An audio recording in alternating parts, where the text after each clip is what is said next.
தாலே பெண்ணே சேலை நெய்வேன் கண்ணே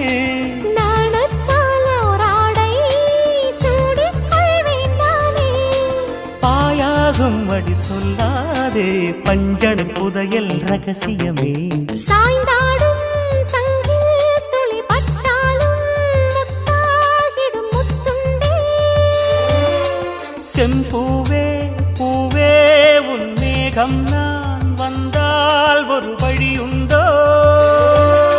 மன்னவன் விரல்கள் பல்லவன் ஒளியோ படை கொண்டு நடக்கும் வன்மத சிலையோ இமைகளும் உதடுகள் ஆகுமோ வெட்கத்தின் விடுமுறை ஆயுடின் வரைதானோ செம்பூவே பூவே உன் மேகம் நான்